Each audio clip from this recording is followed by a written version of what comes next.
What's going on, everybody? I am in beautiful, picturesque Rochelle, Texas. And let me show you what we're working on today for Pwnery Tinkers. This is what I used to work on when I worked for a dealership. Chevrolet half-ton GMT800. And we're gonna see if I can save a 4L60E today. Sit tight, and we'll get started.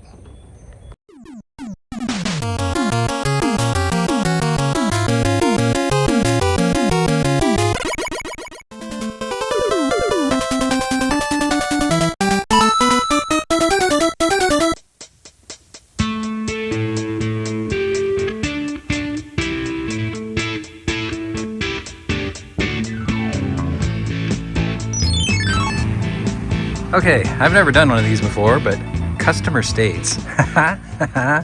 So this has a 4L60E transmission, which is the replacement for the 700R4. These have been known to be problematic over the years and replaced by the 4L80. However, one of the nice things about these is they tend to do something that saves you from burning it up, which is great.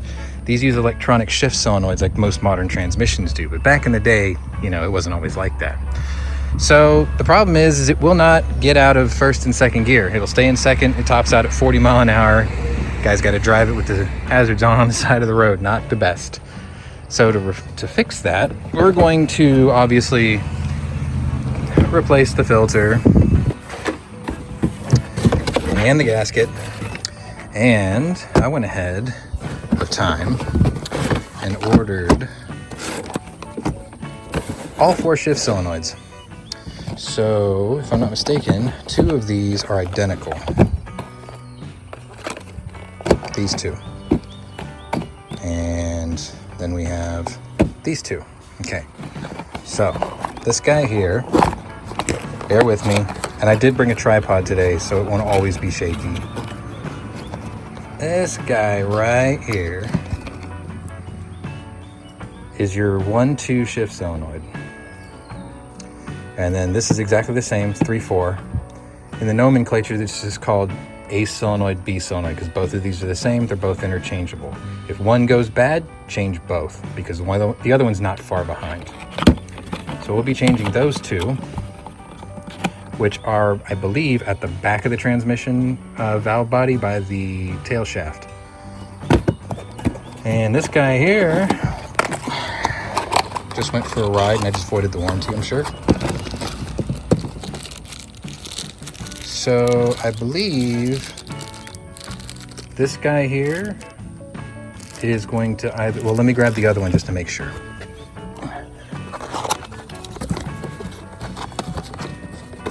Okay, so this guy here is called the 3-2 shift solenoid. So this is the downshifting solenoid, also with its own little screen.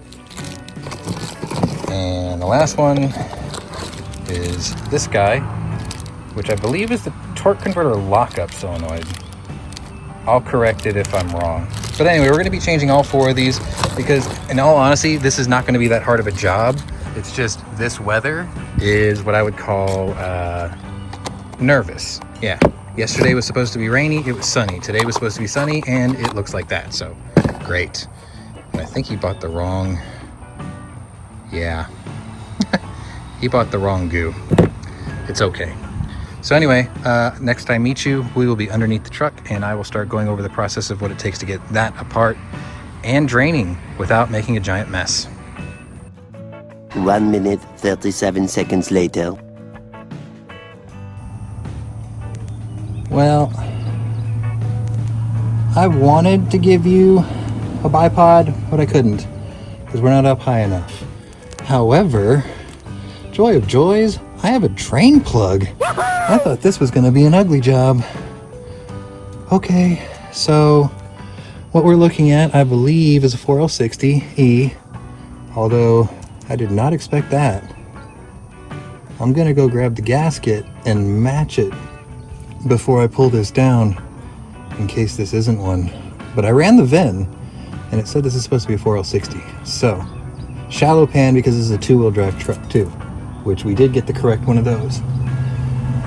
All right, so I think the first thing I'm going to do is, well, take out the giant stick that's stuck under here. What the hell? Could you imagine his whole problem this entire time was this? Well, first problem is solved. All right, so I believe what I want to start by doing is disconnecting this linkage for the shifter. So you just pry here with a screwdriver until this pops out. And then we're going to pry out this little clip here. Let me see if I can zoom in for you. Okay, we're going to pry out that clip that way. That wiggles out, and then I can wiggle this whole shifter assembly out of its groove and down here. And then we'll start working on the pan bolts. Yeah, all right. Let me go find a drain pan, and we'll get started on this beast.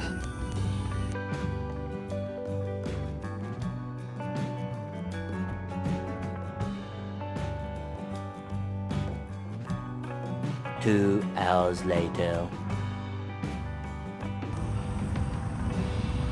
Well, here we are, 2 hours later. This cross member is a piece of shit. Or this crossover pipe really pissed me off. Anyway, what I ended up doing was I was trying to get the exhaust out to lower it down, round it off a bolt, got 5 out of 6, so that didn't happen. Turns out all I had to do was lower that side slightly with the pry bar and bend this bracket 45 degrees, and the pan fell right out. It only took me 2 hours to sort that out. So next is we're gonna take off this gasket, make sure that's good and clean. And then we're gonna rotate these solenoids 90 degrees, pull the clips out, and replace all 4. Down here is your A and B shift solenoids. Here's your, I believe this one is the 3/4, and that one there is the torque converter lockup. So the process for this is just pop the clip out, rotate it 90 degrees. There's a little clip in here you could just grab and pull out, and then this spring loads right out. So you wanna make sure that you don't let any of these go flying out. And it's just literally installation is reverse removal. Pop it out, put the new one in, put the connector back on, put the clip back on 4 times, obviously. New filter goes up in here with a new gasket. And yeah, that should be it. Button it up, fill her up, put the dipstick back in, and hope for the best. All right, back to work. More moments later. All right, so more moments later, new filters in, new solenoids are all in. It was actually quite easy. You just rotate these, or you push in this groove until the clip faces you, and then you just pop them right out. If you take your time, none of the valves come out, which is exactly what you want. You don't want them things going anywhere. The springs, valves, none of that. And then you just replace the clips. So down here are my A and B. Here's my 3/2, and over there is my torque converter lockup. Got the new filter on. She's ready to go back together. Clean the gasket surface up a bit. Got a little bit more here to do. My assistants, the owners of the vehicle, they decided to clean the pan because I told them to. And I think they did a pretty good job. So what I'm going to do next is I'm just going to put a couple of little dabs of RTV to hold the gasket in place. And then we're going to wrestle this pig back in, start a couple of the perimeter bolts, bolt this down, and hopefully get to fill and test drive. What time is it? I've been in this for about 3 hours so far. It could have went faster, but I had to fight the pan. But once I got the pan off, the solenoids and the filter literally took 5 minutes. So far, the Samuels in this job are pretty mediocre. I'll see you after I get this on. 15 minutes later. Running. LS53. So we topped it off with 5 quarts ATF, which is perilously expensive these days, unbeknownst to me. And we're gonna clean up, and he's gonna take it on a drive, make sure it works, and then we'll film a bit of an outro. So yeah, be right back. So she's running, and more importantly, she ain't leaking. See you in a bit. 20 minutes later. All right, so we're driving home.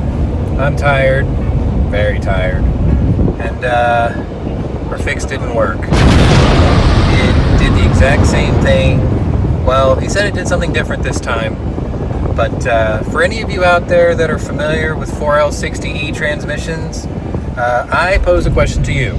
So we have new filter, we have new solenoids, A and B, kickdown and lockup solenoids, 6 fresh quarts of fluid that came out was a little off in color, but it wasn't that burnt. It didn't smell too terrible.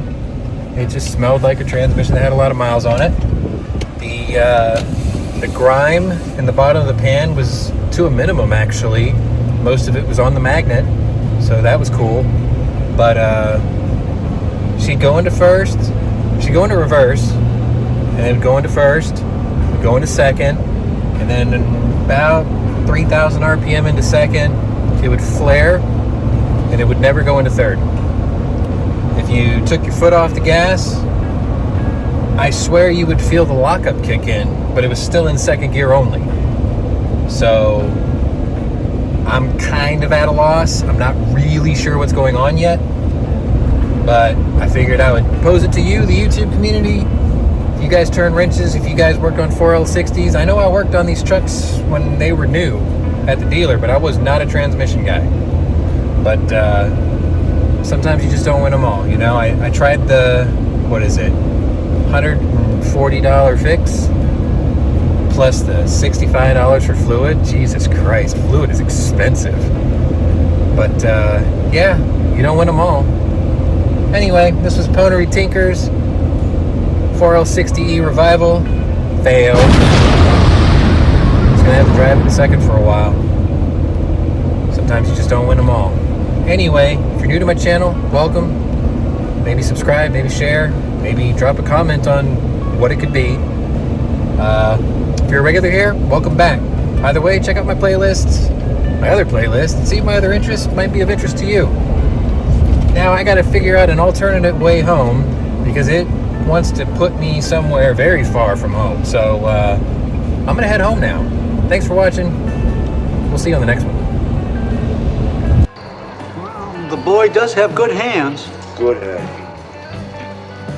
Bad taste in cars. Mother